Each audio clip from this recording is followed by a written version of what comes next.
हाँ तो मित्रों આપણે અભ્યાસ કરી રહ્યા છીએ ધોરણ 12 વિષય બાયોલોજી ચેપ્ટર નંબર 5 આનુવંશિકતા અને ભિન્નતાના સિદ્ધાંતો। મિત્રો તમને દેખાય છે પ્રમાણે આજનો આપણો ટોપિક છે વિકૃતિ। વિકૃતિ એટલે અંગ્રેજીમાં એને મ્યુટેશન તરીકે ઓળખવામાં આવે છે। તો મિત્રો આજે વિકૃતિ વિશે આપણે જે એનસીઈઆરટી બુકની અંદર જે મુદ્દાઓ આપેલા છે એની પહેલાં ચર્ચા કરીશું અને ત્યારબાદ એનસીઈઆરટી બહારના જે મુદ્દાઓ છે કે જે અગત્યના છે, નીટની એક્ઝામમાં પૂછાઈ શકે છે એવા મુદ્દાઓ છે એના વિશે આપણે એના પછી ચર્ચા કરીશું। ઠીક છે, ચાલો તો વધીએ આગળ મિત્રો। તો વિકૃતિ અંગ્રેજીમાં એને મ્યુટેશન તરીકે ઓળખવામાં આવે છે। હવે પહેલો પ્રશ્ન એ થાય કે ભાઈ વિકૃતિ એટલે શું? તો વિકૃતિ એટલે મિત્રો શું છે કે વિકૃતિ એટલે કે સમજી લો કે મારી જોડે કોઈ ડીએનએ છે, બરાબર। હવે આપણે બધાએ જાણીએ છીએ કે ભાઈ ડીએનએ એટલે કે જનીનો, અને જનીનો શાના ઉપર આવેલા છે એ પણ જાણીએ છીએ કે ભાઈ જનીનો રંગસૂત્રો ઉપર આવેલા હોય છે, બરાબર। તો હવે વિકૃતિ કોને નામ આપવાનું? તો વિકૃતિ એટલે કે આપણું જે ડીએનએ હોય છે એ ડીએનએની અંદર જે અનુક્રમ હોય છે, અનુક્રમ એટલે શું મિત્રો? આપણે જાણીએ છીએ કે ભાઈ ડીએનએની અંદર જે ન્યુક્લિયોટાઇડનો અનુક્રમ હોય છે, ડીએનએની અંદર ન્યુક્લિયોટાઇડનો એક ચોક્કસ ક્રમ હોય છે અને ચોક્કસ ક્રમની અંદર ચોક્કસ પ્રકારની માહિતી છુપાયેલી હોય છે। જો એ ક્રમની અંદર તમે ફેરફાર કરો છો તેની અંદર છુપાયેલી જે માહિતી છે એની અંદર પણ ફેરફાર થાય છે, અને ડીએનએના અનુક્રમની અંદર જો ફેરફાર થશે તો મિત્રો આપણે જાણીએ છીએ કે ભાઈ ડીએનએથી જનીનો બને છે। તો જનીનો જે છે એના પ્રકાર પણ કેવા થઈ જશે? બદલાઈ જશે, અને જનીનોના પ્રકાર બદલાવાના કારણે જે તે સજીવ છે એની અંદર સ્વરૂપ પ્રકારની અંદર પણ આપણને ફેરફારો જોવા મળે છે, બરાબર। એનો મતલબ એમ છે કે ભાઈ જનીન પ્રકાર બદલાશે તો સ્વરૂપ પ્રકાર પણ બદલાશે। મતલબ એ થયો કે ભાઈ આ વિકૃતિના કારણે જનીન પ્રકારો બદલાય છે, અને જનીન પ્રકારો બદલાવાના કારણે જે તે સજીવ છે એના સ્વરૂપની અંદર પણ આપણને ફેરફાર એટલે કે પરિવર્તન જોવા મળે છે। તો મિત્રો આને જ આપણે શું કહીએ છીએ? વિકૃતિ તરીકે ઓળખીએ છીએ। તો અમુક નાનકડા શબ્દોની અંદર આપણે એને સમજવાનો પ્રયત્ન કરીશું કે વિકૃતિ એટલે શું। તો વિકૃતિ એટલે આપણે એક જ વાક્ય લખવું હોય તો આપણે લખી શકીએ ડીએનએના અનુક્રમમાં થતો ફેરફાર। તો ડીએનએના અનુક્રમની અંદર જે ફેરફાર થાય છે એને મ્યુટેશન એટલે કે વિકૃતિ તરીકે ઓળખવામાં આવે છે। આપણે જાણીએ છીએ કે ભાઈ ડીએનએની અંદર આ અનુક્રમ એટલે આ કોની વાત કરેલી છે? તો તમે હું બધાએ જાણીએ છીએ કે ભાઈ આ રીતે સમજીએ છીએ કે આ ડીએનએ છે, અને આ ડીએનએ ઉપર ન્યુક્લિયોટાઇડનો ચોક્કસ શું હોય છે મિત્રો? આ રીતે ક્રમ આવેલો હોય છે। દાખલા તરીકે અહીંયા છે AGC। આ AGC શું છે આપણને ખ્યાલ છે? એ છે નાઇટ્રોજન બેઝ પેર, નાઇટ્રોજન બેઝ છે। તો આ ન્યુક્લિયોટાઇડનો ક્રમ છે અહીંયા કે ભાઈ adenine, guanine, cytosine, thiamine, guanine, cytosine, thiamine, adenine. તો આ રીતે મિત્રો કોઈ ચોક્કસ ક્રમ છે ડીએનએની અંદર, આ કોઈ ચોક્કસ અનુક્રમ છે। હવે અનુક્રમની અંદર તમે ફેરફાર પ્રેરો છો એટલે કે અહીંયા જે સાયટોસિન છે, સાયટોસિનની જગ્યાએ તમે મૂકી દો છો થાઇમિન, અથવા તો અહીંયા થાઇમિન અને એડેનિન છે એને દૂર કરી દો છો, બરાબર। એટલે કંઈક કરીને ડીએનએની અંદર જે આ ન્યુક્લિયોટાઇડનો ક્રમ છે, બરાબર, એ ન્યુક્લિયોટાઇડના જે અનુક્રમ છે એની અંદર ફેરફાર પહેરાય છે। તો અહીંયા આપણે લખીશું ન્યુક્લિયોટાઇડના અનુક્રમમાં ફેરફાર। હવે ન્યુક્લિયોટાઇડના અનુક્રમમાં ફેરફાર થઈ ગયો એટલે ડીએનએની અંદર જે મેસેજ છે, જે ઇન્ફોર્મેશન છે, જે સૂચના છે એની અંદર પણ શું થઈ ગયું મિત્રો? ફેરફાર થઈ ગયો, અને ફેરફાર થવાના કારણે શું થશે અહીંયા? તો ડીએનએ બદલાયું એનો મતલબ એમ કે શાની અંદર ફેરફાર થયો છે? જનીન પ્રકાર। એટલે જનીન પ્રકાર પણ અહીંયા શું થાય છે મિત્રો? બદલાય છે। હવે જનીન પ્રકાર એટલે genotype, change in genotype, change in phenotype. આપણી અંદર જે જનીનો છે બદલાય તો એના થકી જે સ્વરૂપ છે પણ કેવું થશે મિત્રો? હા, બદલાશે, બરાબર। તો અહીંયા જે જનીન પ્રકાર બદલાવાના કારણે જે તે સજીવનો જે સ્વરૂપ પ્રકાર છે, સ્વરૂપમાં પણ આપણને શું જોવા મળે છે? ફેરફાર થાય છે।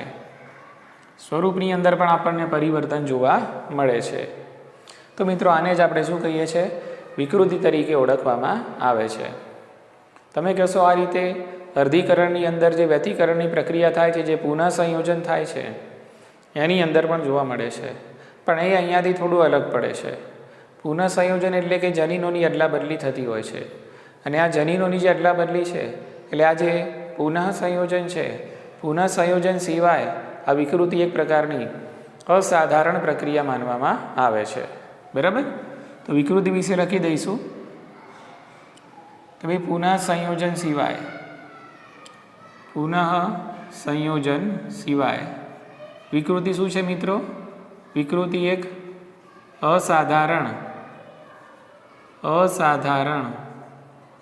પ્રક્રિયા છે. બરાબર? તો આ મુદ્દાની અંદર આપણે મિત્રો ડિસ્કસ કર્યું કે ભાઈ વિકૃતિ કોને કહે છે. બરાબર? ચાલો વધી હવે આગળ. તો હવેનો જે મુદ્દો છે એમાં આપણે સમજવાનું છે. દાખલા તરીકે આ રંગસૂત્ર છે આપણી જોડે મિત્રો, આ છે રંગસૂત્ર. હવે આ રંગસૂત્રની અંદર આ જે ભાગ છે આખો, આને આપણે કહીએ છીએ રંગસૂત્રિકા. એને રંગસૂત્રિકા તરીકે ઓળખવામાં આવે છે. અને આ જે રંગસૂત્રિકા છે એને આપણે શું કહીશું મિત્રો? હા, એને ક્રોમેટીડ, બહુવચનમાં ક્રોમેટીડ્સ તરીકે ઓળખવામાં આવે છે. હવે આ રંગસૂત્રિકામાં શું હશે? આ રીતે આખું ડીએનએ છે આ રીતે ગૂંચળાકાર રીતે એક છેડેથી બીજા છેડા સુધી કુંતલમાં ગોઠવાયેલું હોય છે. એટલે અહીંયા તમને રંગસૂત્રિકાના એક છેડેથી બીજા છેડા સુધી ગૂંચળાદાર સ્વરૂપે ડીએનએ એક કુંતલમાં ગોઠવાયેલું જોવા મળે છે. બરાબર? તો ઘણીવાર શું થાય છે, હવે મુદ્દો છે આપણે લખી દઈએ અહીંયા કે ડીએનએ રંગસૂત્રિકાના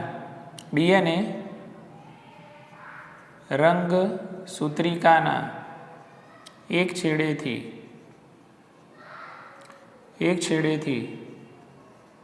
બીજા છેડા સુધી ગૂંચળાદાર રીતે એક કુંતલમાં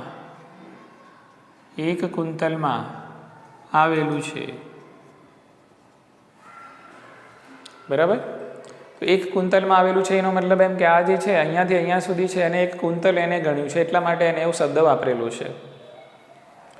હવે ઘણીવાર શું થશે મિત્રો કે અહીંયા સમજી લો કે આ ડીએનએનો આટલો ખંડ છે, આ રીતે સમજી લો કે ડીએનએનો આટલો ખંડ છે, આટલો ખંડ.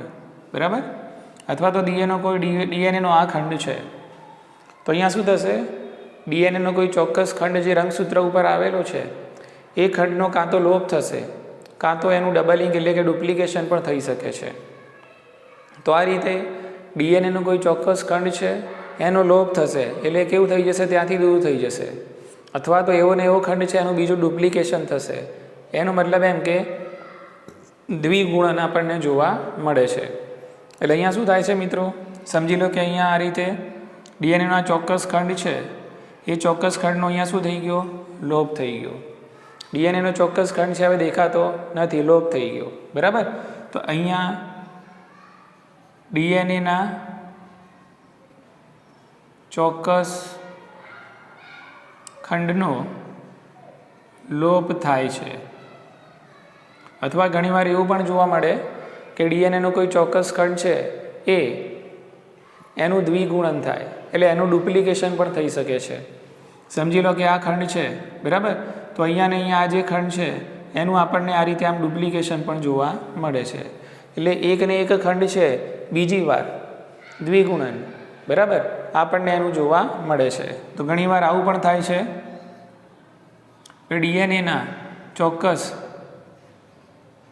ખંડનું આપણને શું જોવા મળે છે? દ્વિગુણન થાય છે. એટલે મિત્રો શું થયું? આના કારણે શું થશે? તો આના કારણે રંગસૂત્ર જે છે એની અંદર અસાધારણ છે ફેરફારો પ્રેરાય છે. અને આ જે અસાધારણ ફેરફારો છે એને રંગસૂત્રીય વિપથનો તરીકે ઓળખવામાં આવે છે. શું કહીશું મિત્રો એને? રંગસૂત્રીય વિપથનો. સિમ્પલ જ લોજિક છે. જો ડીએનએનો કોઈ આખો ખંડ અહીંયાથી ગાયબ થઈ જાય, લોપ થઈ જાય, અથવા તો કોઈ ડીએનએનો ખંડ છે એ શું પામે? દ્વિગુણન પામે. તો એના કારણે જે રંગસૂત્રની સંરચના છે, જે રંગસૂત્રનું બંધારણ છે એની અંદર શું થશે મિત્રો? ફેરફાર થશે. અને આપણે જાણીએ છીએ કે રંગસૂત્ર ઉપર શું આવેલા હોય છે? જનીનો આવેલા હોય છે, બરાબર? તો એની અંદર જે જનીનોનો જે ક્રમ છે એ જનીનોનો ક્રમ જળવાશે નહીં. કાં તો જનીનો કેવા થઈ જશે? દ્વિગુણન થશે તો વધી જશે. અને જો ડીએનએનો આખો ખંડ છે એનો લોપ થશે તો જે તે જનીનો છે જોવા મળશે નહીં. એટલે એના કારણે સીધી શાના ઉપર અસર પડવાની મિત્રો? હા, સ્વરૂપ પ્રકાર ઉપર અસર પડે છે. ઠીક છે, ઓકે. તો અહીંયા એ મુદ્દાઓ છે આપણે લખી લઈશું જરા. એટલે આના કારણે શું થશે? તો આના કારણે રંગસૂત્રોની સંરચના બદલાય છે. અને રંગસૂત્રોની આ સંરચના બદલાય છે એટલા માટે એની અંદર આપણને અસાધારણ ફેરફારો જોવા મળે છે. આપણને જોવા મળે છે એની અંદર અસાધારણ ફેરફારો. અને આ જે અસાધારણ ફેરફારો છે એને શું કહે છે? આ ખાસ યાદ રાખજો, એને રંગસૂત્રીય, એને કહેવાય છે રંગસૂત્રીય વિપથનો. રંગસૂત્રીય વિપથનો કહે છે, બરાબર? એટલે આ સાધારણ જે ફેરફારો છે એને રંગસૂત્રીય વિપથનો તરીકે ઓળખવામાં આવે છે. રંગસૂત્રીય વિપથનો એટલે આ જ વસ્તુ થશે મિત્રો કે રંગસૂત્ર છે એમાં કોઈ ખંડ છે એનો લોપ થઈ જાય, અથવા તો રંગસૂત્રની ઉપર કોઈ ડીએનએનો ખંડ છે એ દ્વિગુણન પામે, બરાબર? તો એને રંગસૂત્રીય વિપથનો તરીકે ઓળખવામાં આવે છે. અને આ રંગસૂત્રીય વિપથનો થાય છે એના કારણે શું થશે મિત્રો? જનીનો, બરાબર? એની અસર ક્યાં થવાની? જનીનો પર અસર થાય છે. કેમ જનીનો પર અસર થાય છે? તો મિત્રો આપણે જાણીએ છીએ કે ભાઈ જનીનો ક્યાં સ્થિત છે? રંગસૂત્રો ઉપર આવેલા હોય છે, બરાબર? કે અને જનીનો પર અસર થવાના કારણે શું બદલાશે? સ્વરૂપ બદલાય છે. સ્વરૂપ બદલાય છે. અને એના કારણે આપણને ઘણી બધી ખામીઓ પણ જોવા મળે છે. તો મિત્રો આ જે રંગસૂત્રીય વિપથનો છે, રંગસૂત્રીય વિપથનો એક લાંબો ટોપિક છે, એના વિશે આપણે અલગથી લેક્ચરમાં ચર્ચા કરવાની છે, બરાબર? ઓકે. અહીંયા પહેલાં આપણે એ મુદ્દાઓ આવરી લઈએ છીએ જે આપણી એનસીઈઆરટી બુકની અંદર આપેલા છે, બરાબર? ઓકે. હવે આ પ્રકારના જે ફેરફારો છે મિત્રો, રંગસૂત્રની જે સંરચનામાં ફેરફારો છે એ સામાન્ય રીતે આપણને કેન્સરગ્રસ્ત કોષોની અંદર જોવા મળે છે, બરાબર? તો આ જે ફેરફારો છે આપણને ક્યાં જોવા મળે છે? તો આ ફેરફારો આપણને મિત્રો સામાન્ય રીતે કેન્સરગ્રસ્ત કોષોમાં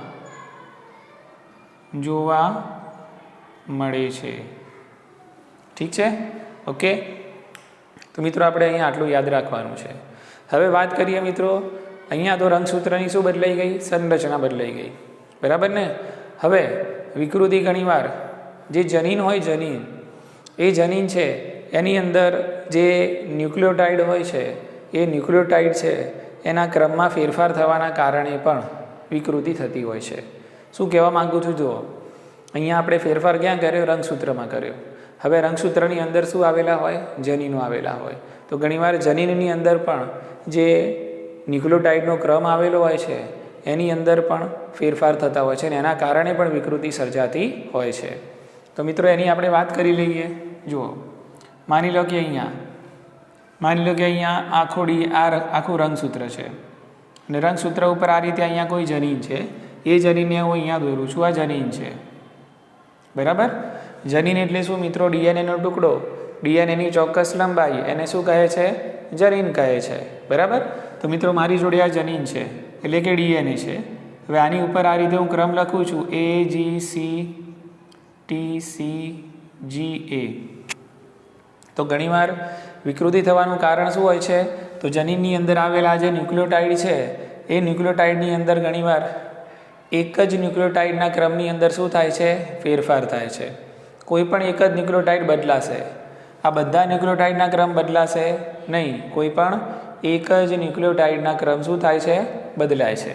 માની લે કે અહીંયા સાયટોસિન છે, તો એ સાયટોસિનના લીધે, મતલબ આ જે સાયટોસિન છે એ સાયટોસિનની જગ્યાએ હું મૂકી દઉં છું થાઇમીન.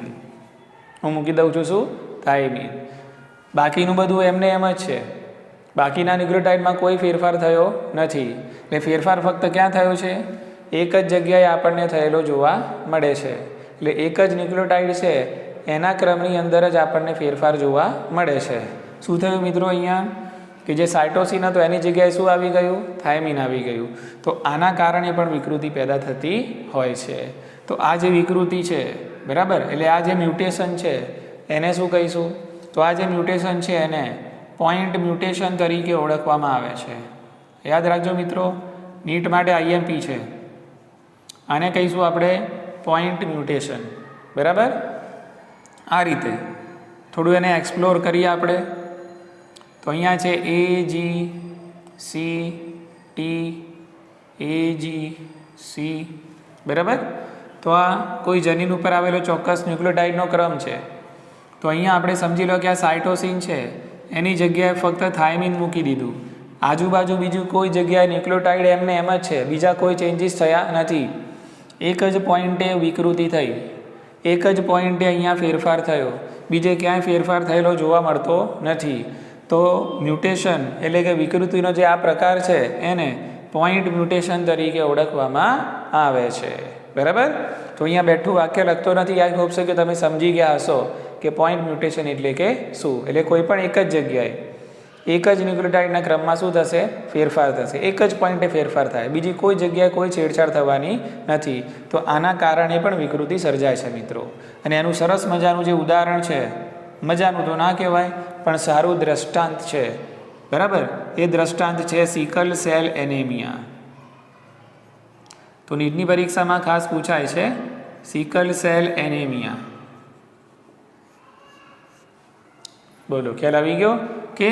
તો પોઈન્ટ મ્યુટેશનનું સારામાં સારું દ્રષ્ટાંત છે મિત્રો સિકલ સેલ એનેમિયા. બરાબર ને?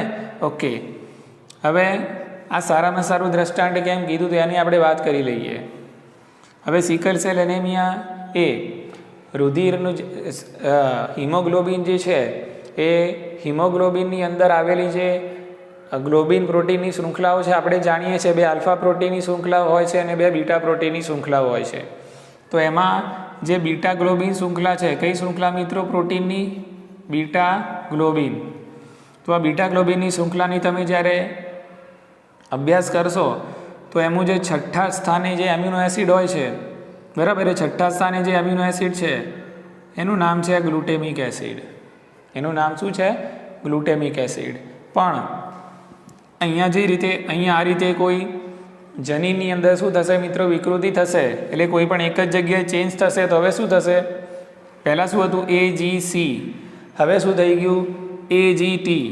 એટલે સૂચના કેવી થઈ ગઈ? બદલાઈ ગઈ. એટલે આ જનીનના કારણે જે પ્રોટીન બનતો હશે એ પ્રોટીનની અંદર પણ શું આવવાના? ચેન્જીસ આવવાના. એટલા માટે અહીંયા આ જે ગ્લોબિન પ્રોટીન બને છે એ ગ્લોબિન પ્રોટીનમાં કઈ શૃંખલામાં?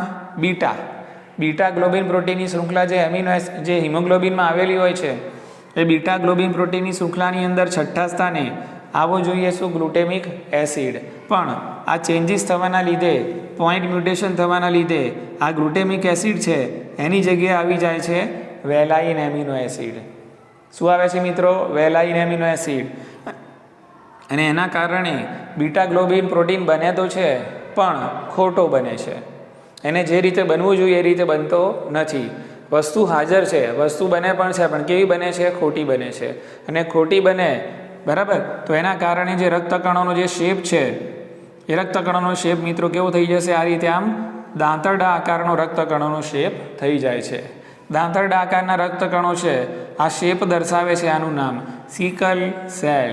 શું મિત્રો? Sickle cell. સિકલ એટલે દાંતરડા આકારનું. એટલે રક્તકણો કેવા આકારના થઈ જાય છે? દાંતરડા આકારના. કારણ કે એમાં રહેલું જે ગ્લોબિન પ્રોટીન છે એ કેવું બને છે? ખોટું બને છે. હવે દાંતરડા આકારના રક્તકણો થશે એટલે ઓક્સિજન પ્રોપર આની સાથે જોડાઈ શકશે નહીં, અને ઓક્સિજનની જે ધારણ ક્ષમતા છે એમાં ઘટાડો થશે, અને એને આપણે કહીએ છીએ શું મિત્રો? એનેમિયા. બરાબર ને? તો સિકલ સેલ એનેમિયા શાનું ઉદાહરણ છે? પોઈન્ટ મ્યુટેશનનું ઉદાહરણ છે. બીજી કોઈ જગ્યાએ એમિનો એસિડમાં કોઈ ફરક પડતો નથી, ફક્ત આ છઠ્ઠા સ્થાને જ ફરક પડે છે. ખ્યાલ આવી ગયો? જેમાં ગ્લુટેમિક એસિડ હોય છે એની જગ્યાએ શું આવી જશે? વેલાઇન એમિનો એસિડ આવી જાય છે. ઠીક છે મિત્રો? ઓકે, ચલો. તો આવી જ રીતે આ એક પ્રકાર થયો બરાબર. એવી જ રીતે બીજો પ્રકાર છે જેને કહેવાય છે મિત્રો ફ્રેમ શિફ્ટ મ્યુટેશન. એને શું કહેવાય છે મિત્રો? હા, એને કહેવાય છે ફ્રેમ શિફ્ટ મ્યુટેશન. બરાબર. તો ફ્રેમ શિફ્ટ મ્યુટેશન એટલે શું ધ્યાન રાખજો. તો ફ્રેમ શિફ્ટ મ્યુટેશનની અંદર શું થશે? જનીન ઉપર જે ન્યુક્લિયોટાઇડના ક્રમ આવેલા હોય છે એ ક્રમની અંદર ઘણીવાર કેટલાક ન્યુક્લિયોટાઇડ એડ થાય. બરાબર. કેટલાક ન્યુક્લિયોટાઇડ છે દૂર થઈ જાય. તો આ જે એડિશન અને આ જે ડિલિશન છે એ થવાના કારણે પણ વિકૃતિ પેદા થાય છે. અને વિકૃતિનો આ જે પ્રકાર છે એને ફ્રેમ શિફ્ટ મ્યુટેશન તરીકે ઓળખવામાં આવે છે. સમજાવું શું કહેવા માંગે છે. બરાબર. હા, તો મિત્રો ફ્રેમ શિફ્ટ મ્યુટેશન એટલે શું એને સમજવાનો આપણે પ્રયત્ન કરીએ. બહુ સરળ છે મિત્રો, ધ્યાન રાખજો. બહુ સરળ દ્રષ્ટાંત આપીને તમને સમજાવવાનો પ્રયત્ન કરું છું. સમજી લો કે મારી જોડે અહીંયા કોઈ જનીન છે. જનીન એટલે ડીએનએનો મારી જોડે કોઈ ચોક્કસ ખંડ છે, એટલે કે ડીએનએની કોઈ ચોક્કસ લંબાઈ છે, એને જ આપણે કહીએ છીએ જનીન. હવે આ જનીન ઉપર માની લો કે કોઈ ચોક્કસ ન્યુક્લિયોટાઇડનો ક્રમ છે A G G C T A G આ રીતે. બરાબર ને? તો આ જે ક્રમ છે એ ક્રમના કારણે અહીંયા બીજા બે ન્યુક્લિયોટાઇડ હું અહીંયા એડ કરી દઉં છું, કારણ કે સમજાવવાનું જે વસ્તુ છે એના લીધે. બરાબર. ઓકે. C G. હવે શું થશે જુઓ, આ જનીનના ન્યુક્લિયોટાઇડના ક્રમની અંદર જો કોઈ ફેરફાર આવશે, શાના કારણે? બે ઓપ્શન છે. કાં તો કેટલાક ન્યુક્લિયોટાઇડ શું થશે અહીંયાથી દૂર થશે. બરાબર. દૂર થશે એટલે કેટલાક ન્યુક્લિયોટાઇડનો અહીંયાથી શું થશે મિત્રો? લોપ થશે. અથવા તો શું થઈ શકે છે, કેટલાક ન્યુક્લિયોટાઇડ છે આની અંદર એડ પણ થઈ શકે છે. બરાબર. ઓકે. એટલે કે કેટલાક ન્યુક્લિયોટાઇડ છે આની અંદર દાખલ પણ થઈ શકે છે, એટલે ઇન્સર્ટ, એટલે એની અંદર એડ થશે ન્યુક્લિયોટાઇડ. માની લઈએ કે લોપ થાય છે. બરાબર. ઓકે. હવે આ ન્યુક્લિયોટાઇડ છે અત્યારે હાલ નોર્મલી એમને એમ છે. આ ડીએનએ છે. શું છે મિત્રો? આ ડીએનએ છે. હું સામાન્ય ડિટેલમાં તમને લઈ જઈશ. આ ડીએનએમાંથી શું બને મિત્રો? મેસેન્જર આરએનએ બને. ડીએનએમાંથી બને મેસેન્જર આરએનએ. અને આ મેસેન્જર આરએનએ ઉપર જે સૂચના રહેલી હશે એ મેસેન્જર આરએનએની સૂચનાના આધારે શું બનતું હોય છે મિત્રો? હા, પ્રોટીન બનતું હોય છે. બરાબર. એટલે અહીંયા શું થશે ધ્યાન રાખો, આ જે ડીએનએ છે એમાંથી આપણે શું બનાવીએ છીએ? Messenger RNA. પહેલાં નોર્મલ બનાવીએ છીએ. બરાબર. કોઈ જાતની વિકૃતિ અહીંયા થઈ નથી. તો અહીંયા એની સામે શું આવશે મિત્રો? ટી આવશે. જીની સામે સી, જીની સામે સી. પણ આ જે સીની સામે છે એમાં ટી નહીં આવે, અહીંયા યુ આવે. બરાબર ને? કારણ કે આરએનએમાં શું હોય? થાઇમિન ના હોય, યુરેસિલ હોય. બરાબર. સોરી, સીની સામે અહીંયા આવશે જી, પણ આ જે એની સામે અહીંયા ટી નહીં આવે, એની સામે અહીંયા આવશે યુ. ઠીક છે. તો મિત્રો અહીંયા આપણે ધ્યાન રાખીશું કે આ જે એડેનિન છે, બરાબર, એટલે જ્યારે ડીએનએમાંથી શું બનશે? મેસેન્જર આરએનએ બનશે ત્યારે એની સામે શું આવશે? યુ. જીની સામે સી, જીની સામે સી, સીની સામે શું આવશે? જી. એ જ રીતે અહીંયા જોઈએ. ભાઈ આ જે ટી છે એની સામે આવશે એ, એની સામે ટી નહીં આવે, યુ આવશે. જીની સામે સી આવશે, સીની સામે જી આવશે, અને આ જીની સામે આવશે સી. બરાબર. એટલે આ રીતે કંઈક શું બનતું હોય છે? ડીએનએની અંદર જે સૂચના રહેલી છે એ કોપી થાય છે. કોની અંદર? મેસેન્જર આરએનએની અંદર. બરાબર ને? હવે મેસેન્જર આરએનએમાં આ જે ત્રણ જે છે ન્યુક્લિયોટાઇડ, બરાબર, આને કહીએ છીએ આપણે ત્રિઅંકી સંકેત. આને મિત્રો કહેવામાં આવે છે ત્રિઅંકી સંકેત. બરાબર. ત્રિઅંકી સંકેત એટલે કે આને ટ્રિપલેટ તરીકે ઓળખવામાં આવે છે. બરાબર ને? તો આ 3 અંકોનો જે સંકેત છે, આ 3 ન્યુક્લિયોટાઇડનો જે ક્રમ છે એ નક્કી કરશે કે કયું એમિનો એસિડ છે એ પ્રોટીનના બંધારણમાં ભાગ લેશે. દાખલા તરીકે ઉદાહરણ માની લઈએ આપણે. બરાબર. હવે યુસીસી. બરાબર. તો યુસીસી છે એના કારણે પ્રોટીનના બંધારણમાં જે એમિનો એસિડ આવે છે કયું આવે છે? ફિનાઇલ એલેનિન. જીએયુ. તો આ જીએયુના કારણે જે એમિનો એસિડ આવે છે એ છે મિત્રો થાઇમિન. સીયુસી. તો આ જે સીયુસી છે એના કારણે જે એમિનો એસિડ આવે છે મિત્રો માની લઈએ કે છે પ્રોલિન. બરાબર. કે તો જો આ ક્રમ હશે, ત્રિઅંકી સંકેતનો આ ક્રમ હશે, યુસીસી, જીએયુ અને સીયુસી, તો અહીંયા પ્રોટીન જે બને છે એ પ્રોટીનની અંદર ભાગ લેતા જે એમિનો એસિડ છે એ એમિનો એસિડનો ક્રમ શું હશે? ફિનાઇલએલેનિન, થાયમિન અને પ્રોલિન. બરાબર. હવે આપણે શું કરીએ છીએ, સમજી લો કે આપણે કોઈ બે ન્યુક્લિયોટાઇડ છે, કોઈ એક ન્યુક્લિયોટાઇડ છે એને દૂર કરી દઈએ. શું કરીશું? કોઈ એક ન્યુક્લિયોટાઇડને દૂર કરીએ. સમજી લો કે મેં અહીંયા એડેનિનને દૂર કર્યો. બરાબર. ઓકે. એટલે હવે શું દૂર થઈ જવાનું અહીંયાથી? મેસેન્જર આરએનએમાં શું નહીં આવે? યુરેસિલ નહીં આવે. હવે શું થશે જુઓ, આખી ફ્રેમ બદલાય છે અહીંયા. હવે જે હવે જે ત્રિઅંકી સંકેત છે કેવા થઈ જશે જુઓ, CCG શું થશે? AUC શું થશે? UC અને એના આગળ જે હશે એ. બરાબર. એટલે અહીંયા ત્રણ ન્યુક્લિયોટાઇડનો જે ક્રમ છે, અહીંયા ફક્ત એક જ ન્યુક્લિયોટાઇડ મેં શું કર્યો? દૂર કર્યો. એના કારણે આખી ફ્રેમ છે શું થઈ ગઈ? બદલાઈ ગઈ. હા કે ના? બરાબર. તો આખી આ જે ફ્રેમ બદલાઈ ગઈ એના લીધે અહીંયા જે ભાગ લેતા એમિનો એસિડ છે એ પણ બધા કેવા આવવાના? વિવિધ આવે છે. બરાબર ને? એટલે ફિનાઇલએલેનિનની જગ્યાએ સમજી લો કે થાઇમિન આવશે. થાઇમિન જેની જગ્યાએ કોઈ થ્રિયોનિન આવે છે. પ્રોલિન જેની જગ્યાએ મિથિયોનિન આવે છે. એટલે અહીંયા આખી શું થઈ જાય છે? ફ્રેમ ચેન્જ થઈ જાય છે. અહીંયા આના જેવું થતું નથી કે ફક્ત કોઈ પણ એક જ સ્થાને ફક્ત એક જ ન્યુક્લિયોટાઇડ છે એની અંદર ફેરફાર આવે છે. ના, એવું થતું નથી. અહીંયા તો શું થાય છે મિત્રો? આખી આ જે ફ્રેમ છે ને એ ફ્રેમ આખી બદલાઈ જાય છે. ખ્યાલ આવી ગયો? એટલે પ્રોટીનની અંદર ભાગ લેતા બધા જે એમિનો એસિડ છે એ બધા જ એમિનો એસિડનો જે ક્રમ છે અને જે પ્રકાર છે શું થઈ જશે? બદલાઈ જાય છે. ઠીક છે? તો આવા થવાનું પાછળનું કારણ શું છે? કે ન્યુક્લિયોટાઇડ છે એ દૂર થાય અથવા તો એનો લોપ થાય અથવા તો કોઈ ન્યુક્લિયોટાઇડ શું થાય મિત્રો? દાખલ થાય. દાખલા તરીકે અહીંયા સમજી લો કે અહીંયા બરાબર આ રીતે અહીંયા સમજી લો કે ગ્વાનિન ન્યુક્લિયોટાઇડ છે દાખલ થઈ જાય છે. હવે જો હવે જે ક્રમ છે બરાબર એ ક્રમ પાછો બદલાઈ જશે કે ભાઈ આ જે છે શું છે? GGG થઈ ગયો. બરાબર. તો આ જે ક્રમ છે આગળ શું થઈ જશે? બદલાઈ જાય છે. એટલે અહીંયા કોઈ એક જ સ્થાને ચેન્જ થાય છે એવું નહીં. અહીંયા ઘણા બધા સ્થાને શું થઈ જશે? સળંગ આખી ફ્રેમ બદલાઈ જશે. ખ્યાલ આવી ગયો ને? એટલા માટે આ જે વિકૃતિ છે એને ફ્રેમ શિફ્ટ મ્યુટેશન તરીકે ઓળખવામાં આવે છે. એટલે અહીંયા જે રીતે ફક્ત એક જ એમિનો એસિડ છે એની અંદર ચેન્જ થયો ને, બીજા બધા એમિનો એસિડમાં કોઈ ચેન્જ થયો નહીં, પણ અહીંયા એવું નહીં થાય. અહીંયા જેટલા બી એમિનો એસિડ છે બધાની અંદર મોટા ભાગે ચેન્જીસ થઈ જશે. એટલે આખી ફ્રેમ કેવી થાય છે? શિફ્ટ થાય છે. આખી ફ્રેમ બદલાઈ જાય છે. બરાબર. તો આને કહેવાય છે ફ્રેમ શિફ્ટ મ્યુટેશન. ઠીક છે? ઓકે. હવે આના ઉદાહરણની અંદર આપણે જોઈએ કે ભાઈ ફ્રેમ શિફ્ટના ઉદાહરણ શું છે જે NCERTમાં આપેલા નથી પણ આપણે લખી શકીએ છીએ. બરાબર.